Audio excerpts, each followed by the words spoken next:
Welcome to Peers, political economic elemental researchers and strategists. At Peers, we stand as your all-in-one partner, adept at steering you through the intricate realms of politics, economics, and business.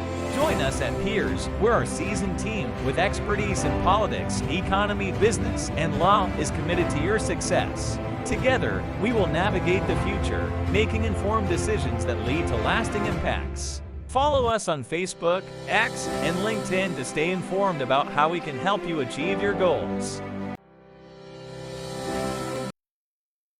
Good day, viewers, and welcome to the third episode of Peers in Town Hall by the Political, Economic, and Elemental Researchers and Strategists, or Peers. For our viewers' information, Peers is an all-in-one consultancy group providing actionable intelligence in the areas of politics, economics, and business. To know more about Peers, please follow the group on Facebook, X, and LinkedIn. I am Pierre Gian, and I'll be the moderator for today's episode. Today, we will be talking about the West Philippine Sea in view of developments between China and the Philippines, such as the recent use of water cannon by China's Coast Guard against a civilian vessel commissioned to resupply Philippine troops on the BRP Sierra Madre, the recent harassment of Filipino researchers near Pag-asa Island, the first ever cybersecurity exercise hosted by Japan to counter China's threat, the creation of the National Maritime Council by virtue of Executive Order number 57, and the upcoming trilateral summit of the United States, Philippines, and Japan on April 11. For today's episode, and considering their expertise, we're joined by two peers who will serve as our resource speakers. We have Peer Van Herpig, who had his PhD from the University of Hull, United Kingdom. Peer Van has over 15 years of experience working on cybersecurity policy and strategy. And we also have Peer Reg Terocampo, who is the founder of Philippine Sea Power Hub, a former associate professor at the National Defense College of the Philippines and director of the Philippine Center of Excellence in Defense, Development, and Security. Our discussion involving the West Philippine Sea will focus on two intertwined topics: maritime security and cybersecurity. So first, let's talk about maritime security. Peer Reg, I understand that we have a definition of maritime security under the 1994 National Marine Policy. Can you walk us through this definition as well as the different types of maritime security that you're aware of? Yes, thank you, Pierre Gian. No? So as you mentioned, the Philippines has a 1994 National Marine Policy, and within that is actually a pillar on maritime security that provides a definition for what is maritime security in the Philippines or for the Philippines. As you may know, there's no universal definition for maritime security, so it's important for countries to officially adopt their own definition that would tell other countries what they deemed as maritime security challenges. So for the Philippines, the definition is quite broad. So it includes the protection, the conservation, and the enhancement of our marine assets, marine practices, territorial integrity, and of course, coastal peace and order. So what this definition tells us is that we look at any threat to the state, to the people, to the economy, and to the environment, particularly in the maritime space. And it also has an element of the sustainable use of the seas, particularly when it talks about the conservation of our maritime space. So for the challenges in terms of maritime security, this definition covers both traditional and non-traditional. So it could talk about the defense against external aggression from the sea or at sea. It also talks about the protection of national interest and, of course, our sovereignty and sovereign rights in the maritime domain. It also talks about, or it also covers non-traditional maritime issues such as, the illegal, unregulated, and unsustainable use of or IUUF issues. No, there's also this harassment of civilian and military vessels that are deemed as conducting lawful activities. No, of course, the issue of the impact of climate change to marine biodiversity is also covered in this particular definition. So, if you look at the definition of the Philippines, it's broad and it covers both traditional and non-traditional maritime security issues. But in view of this definition of maritime security, Peer Reg, what's your take on the current administration's way of enforcing and strengthening the country's maritime security, particularly in terms of military and governance? So for this particular administration, we have to give credit as well when it comes to really emphasizing on the need to boost our capabilities and policies when it comes to maritime security. So since the coming of the administration, the President Marcos Jr.'s administration, there has been a lot of discussions and focus on maritime security. And one of the reasons that we are seeing is because, of course, of this whole West Philippine Sea concern and disputes. No?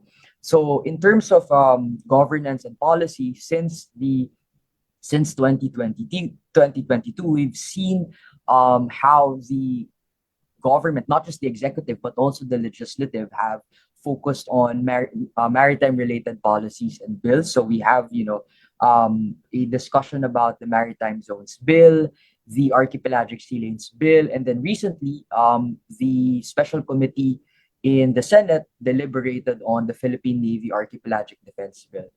All these bills are actually welcome development for an archipelagic state such as the Philippines. So what we have right now in terms of policy is the archipelagic or the Strait Baselines Law. And that's the only that's the only law that we have that really pertains to our maritime entitlements or our alignment with UNCLOS. No? So it is important that this administration is really doubling down on the passage of these critical bills. There's also of course, the recent announcement of the National Maritime Council, no, through Executive Order 57 series of 2024. In terms of military, we are seeing more activities when it comes to maritime security and naval related activities.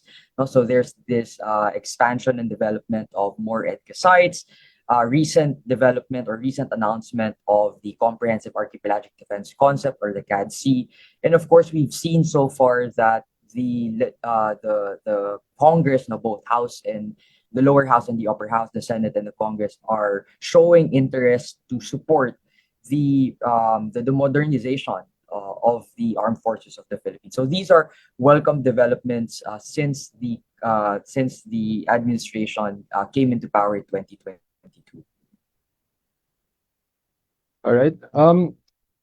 You recently published an article about the Comprehensive Archipelagic Defense Concept, or the CADC.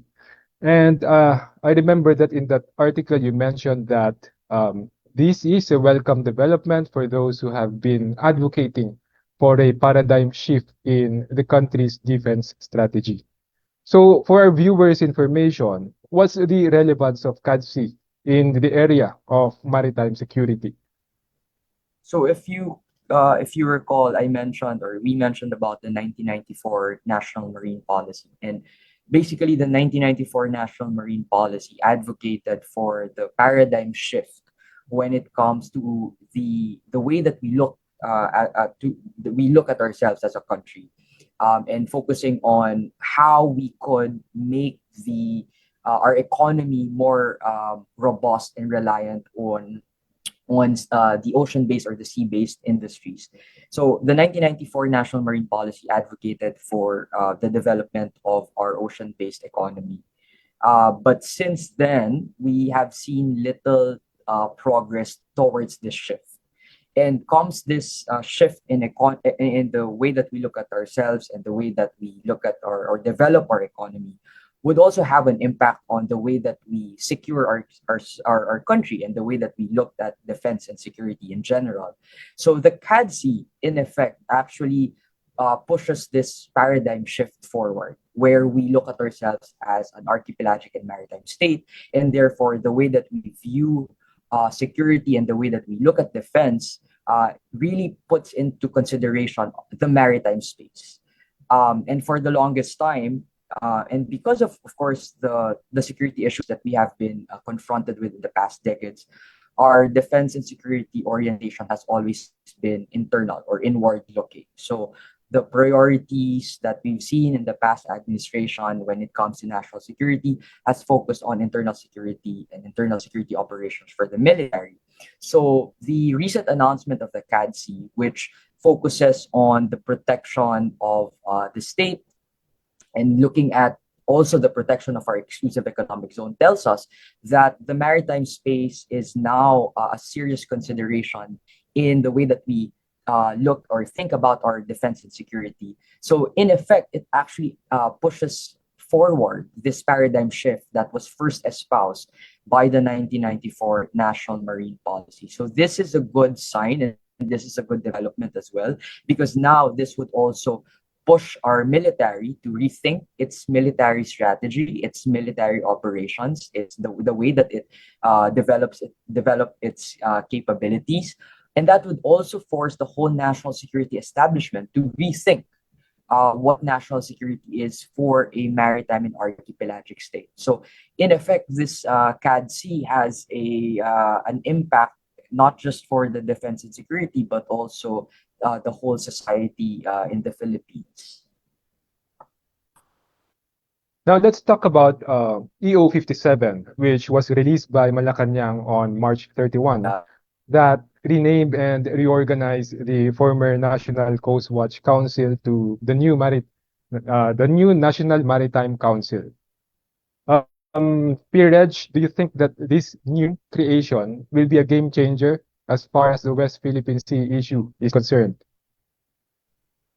So one of the things that was a challenge that was identified with the way that we govern our maritime affairs is on institutional arrangements and governance in general. And so this National Maritime Council, although the composition is not really significantly changed from the National Coast Watch Council, it was more of a renaming. And the organization in terms of the secretariat was changed. There's nothing much that has changed in terms of its composition.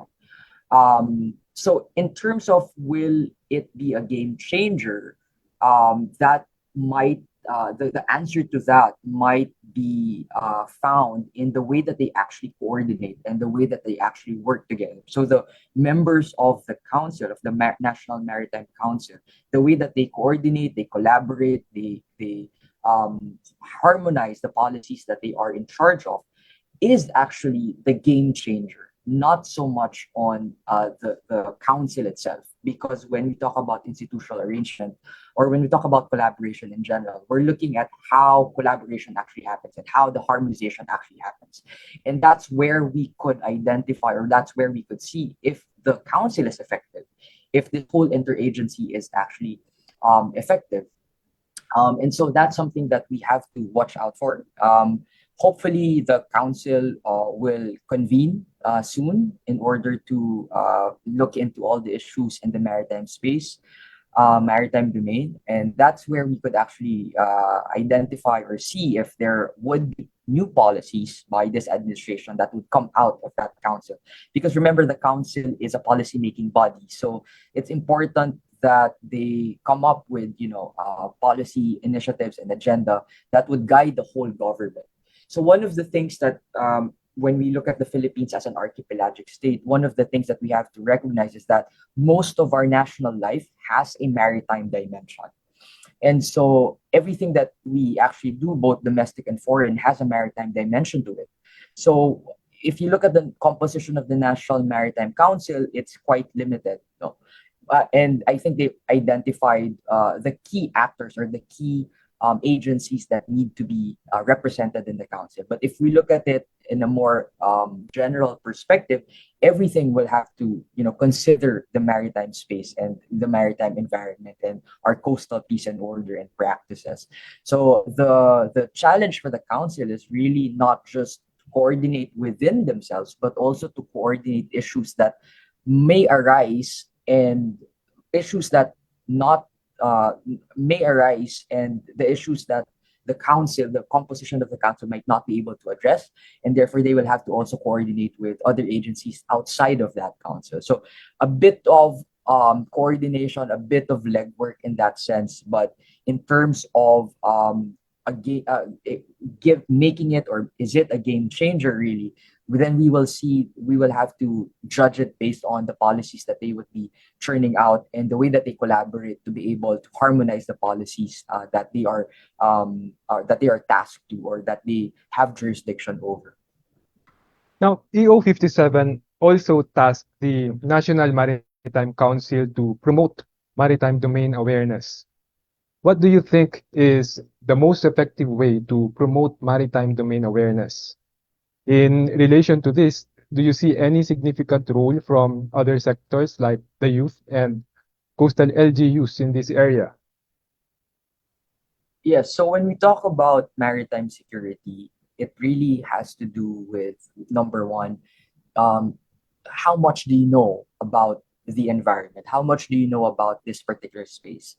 And that requires data and information. And to enable that, we have systems in place called maritime domain awareness. In some literature, it's called maritime situational awareness. And this is something that is important for the Philippines because we are surrounded by waters and our islands are connected by waters. And so we have to have a better understanding or comprehensive understanding of the resources that are there, the actors that are utilizing these spaces, the resources, exploiting those resources. So it's really important to have a comprehensive understanding of the environment or the landscape. So maritime domain awareness is a pillar of maritime security. And you're correct, no, in the EO 57, because there wasn't much of a change really, the National Coast Watch Center remains to be like the arm of the council. And the National Coast Watch Center, which is operationally under the Philippine Coast Guard, is tasked related to activities of maritime domain awareness. And so we're seeing a lot of cooperation with other countries to boost the capability of the National Coast Watch Center directly to help it improve its maritime domain awareness capabilities.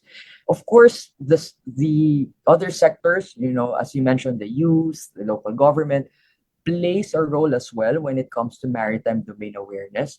But right now, more so than just the actors, is also ensuring that we are up to date when it comes to the technology that would be most effective in achieving our objectives for maritime security, particularly for maritime domain awareness. So when we talk about MDA, it really is not just the actors involved and where the information is coming from, but it's also the technology that enables us to monitor and do surveillance in our waters. So that is also a critical element to our MDA.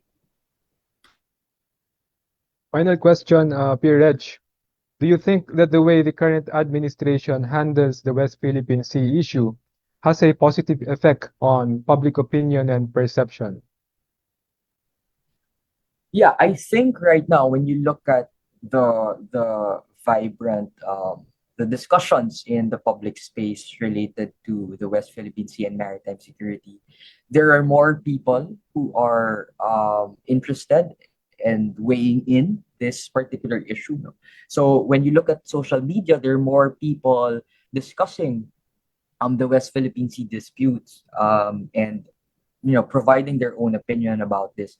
Of course, as a democratic society, there will always be divisiveness in the way that we look at issues.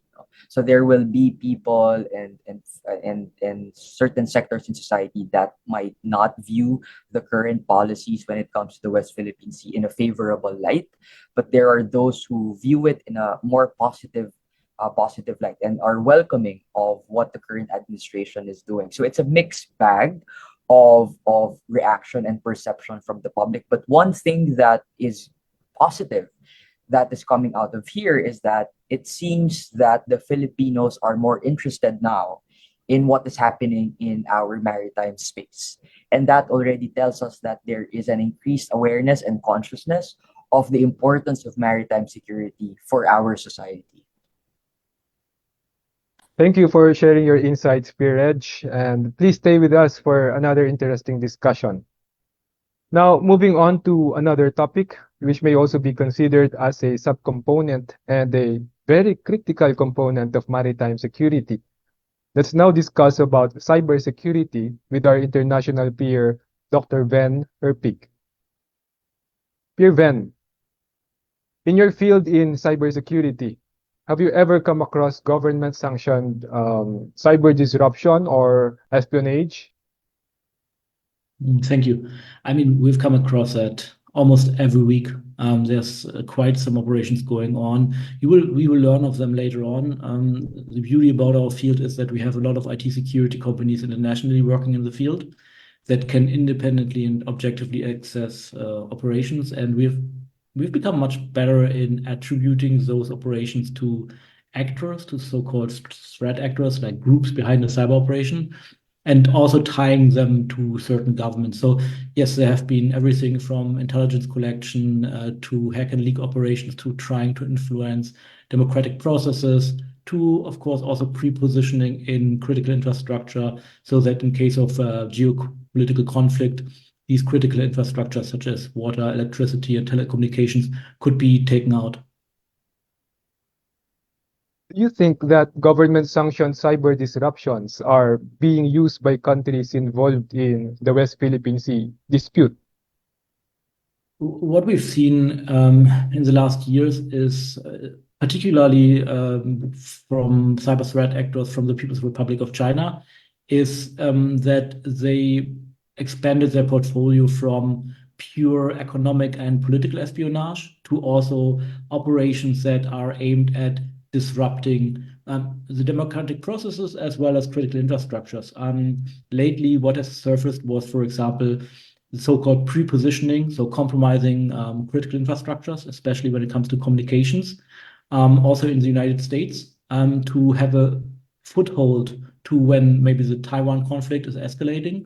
So yes, we do see that from those threat actors, and we've also seen an increased, let's call it irresponsible state behavior from threat actors connected to the People's Republic of China, because cyber operations and cyber campaigns for intelligence collection, for example, they're not condoned, but almost everyone is doing them, and there are certain red lines that normally states wouldn't cross. And those lines, for example, include interfering with elections, taking out critical infrastructures, and we have seen preparations of those lines being crossed, for example, by threat actors from the Chinese Republic.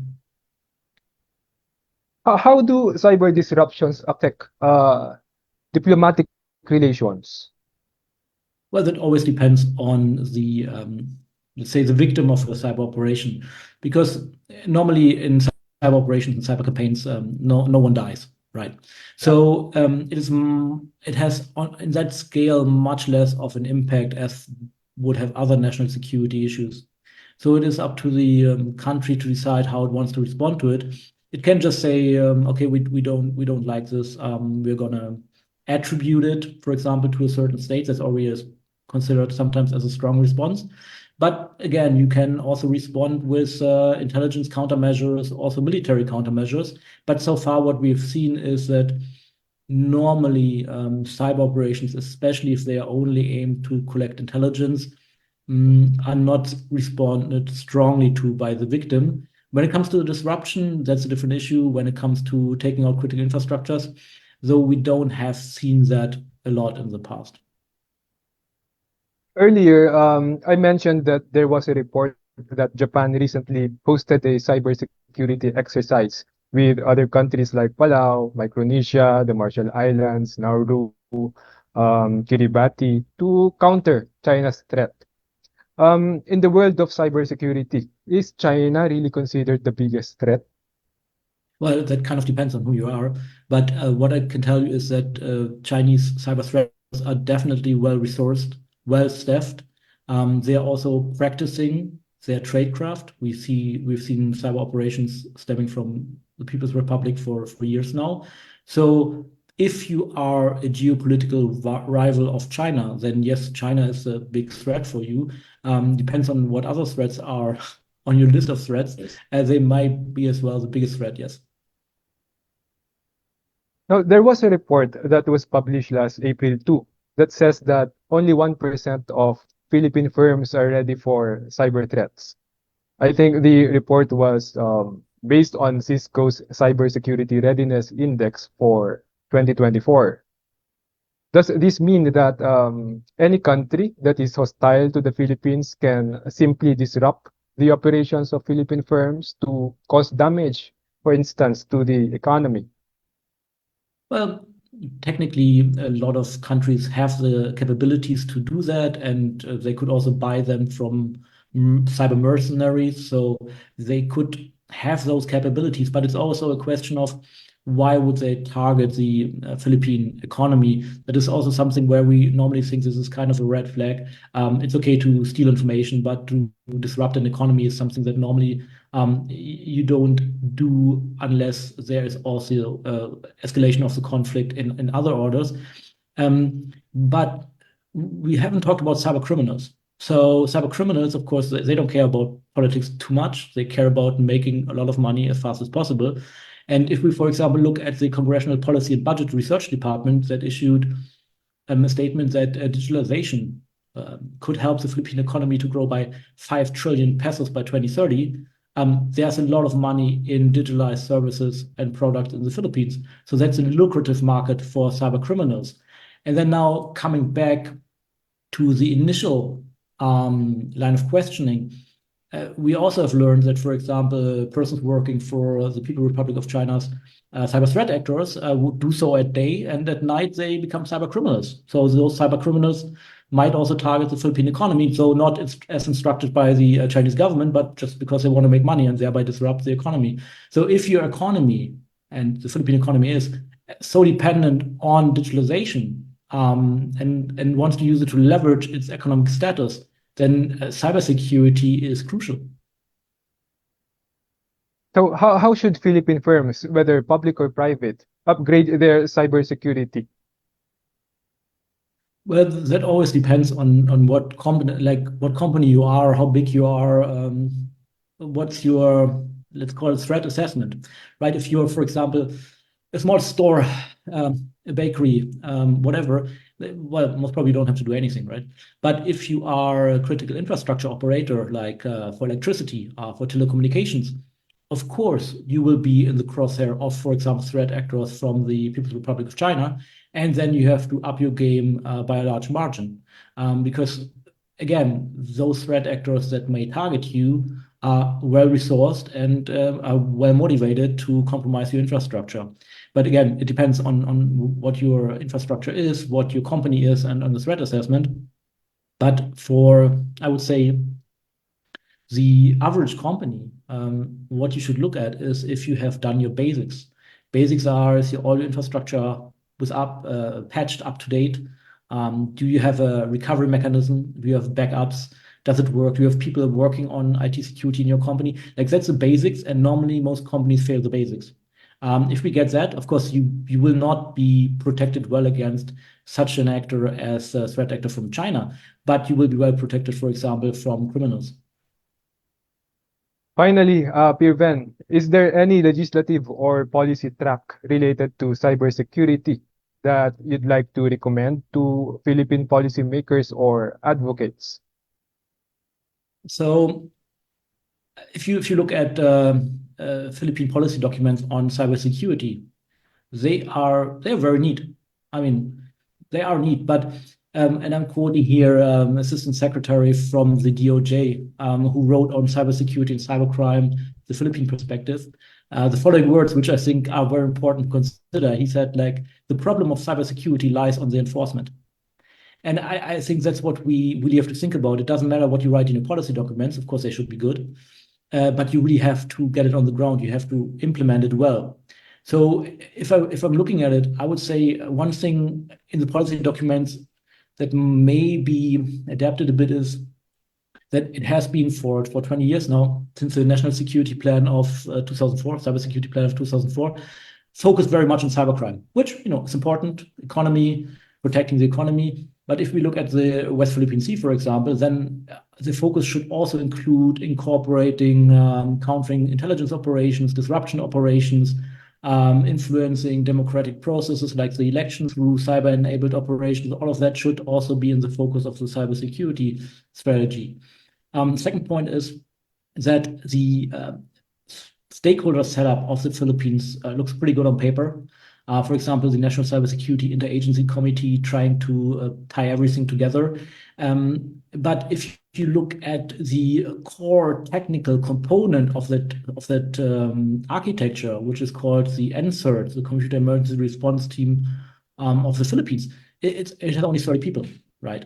And you may want to consider upgrading it into a fully fledged cybersecurity agency similar to the US Cybersecurity Infrastructure and Security Agency or Germany's Federal Office for Information Security. So far, you have police, you have intelligence, you have military. Everywhere you have cyber, and it's the NCERT, but the NCERT might become a fully fledged cybersecurity agency, a civilian one. Third point is so far we've looked very much on how to secure ourselves, defend ourselves from the threat, right?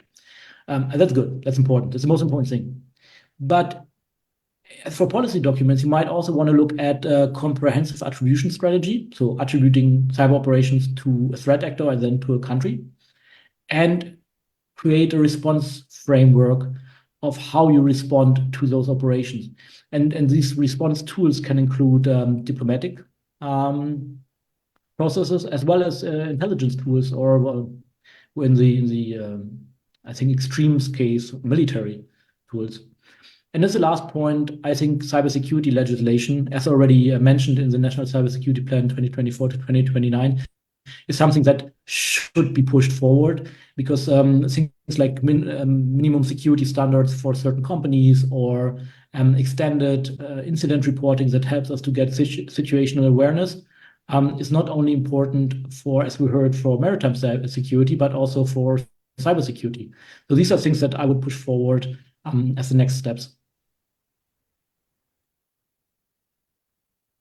All right. Finally, Piers, Reg, and Ben, given what you know about maritime security and cybersecurity in the context of the West Philippine Sea issue, how do maritime security and cybersecurity play into the resolution of this issue?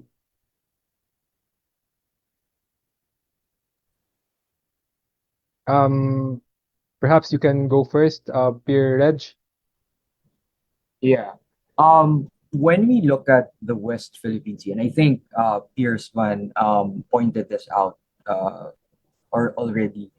When we look at the West Philippine Sea, although it tells us it's a maritime security issue, there is a cyber component to it. There is a cybersecurity side to it, and even cyber defense. And so there really needs to be a comprehensive, multi-domain approach when it comes to the West Philippine Sea. In terms of resolution of what we're seeing in the disputes, of course, that's a different story, right? Because it won't be resolved through a unilateral approach or a unilateral activity. Like for the Philippines, if it makes its maritime security capabilities more robust, if it focuses more on cybersecurity, of course, these would contribute to the dynamics and how the security landscape would look like in the West Philippine Sea, but it certainly will not resolve the issue, will not resolve the disputes, because of course it is not just a bilateral one, but the South China Sea dispute is a multilateral dispute issue. So there are other players, not just China. Even when it comes to maritime security challenges in the West Philippine Sea, like IUUF, it's not just China that actually is there. Other countries, other claimant states are also there. It's just that, when we look at the threat source or the actor, it is pointing towards China, because they have the most capability, they have the most activities in the area, and the way that they operate, the assertiveness and the assertiveness of their actions are really directly harming the national interests of the country. And so that's something that we also have to consider. So in terms of resolution, when it comes to maritime security and cyber, it might be of a different approach, but certainly for the Philippines, it is a necessity to invest in improving its maritime and cyber capabilities. Well, I Thank you, see Pierre. cybersecurity. Yes, Pierre. I see cybersecurity here as because it's cross-cutting, I see it as an enabling element of your maritime security strategy for the West Philippine Sea.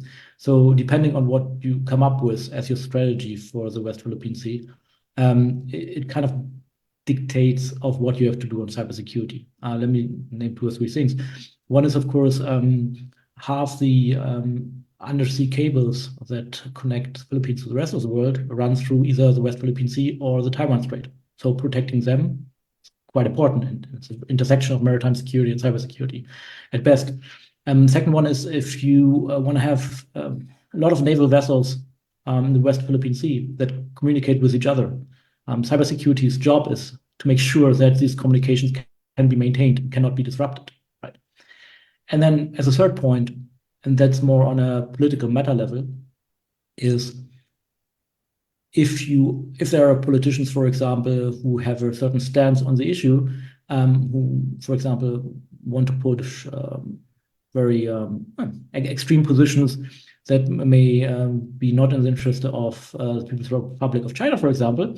Of course, cybersecurity has to make sure that their personal accounts, their professional accounts, be it email, social media, whatever, are secured, because that's where we see hack and leak operations coming in. That's where we see discrediting of or blackmailing of individuals, their family members coming in. And of course, you want also to protect them so they can implement those policies that the Philippine government decides that should be pursued in the West Philippine Sea.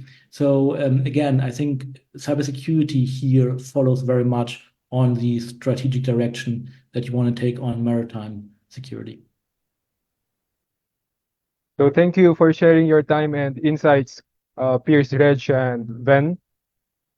Now, based on what we've heard from our 2 peer resource speakers, there are still areas that need to be addressed insofar as the West Philippine Sea dispute is concerned. It's also clear that global geopolitics is rapidly changing, as seen on how countries deal with the West Philippine Sea issue, particularly in the aspects of maritime security and cybersecurity. The conflict in our part of the world, plus that between Russia and Ukraine, as well as Israel and Hamas, make it clear that the current rules-based international order hangs in the balance.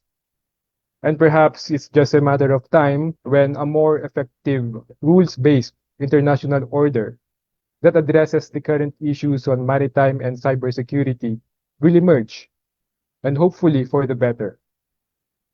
Personally, I think that the Philippines should prepare for the worst case scenario in the West Philippine Sea. Our government must not only rely on traditional and existing mechanisms in addressing the West Philippine Sea issue. For instance, the new EO 57 that created the National Maritime Council seems to be a mere replica of its former EO, with minor changes, particularly in terms of renaming the same organs of the Coast Watch system and the additional council members.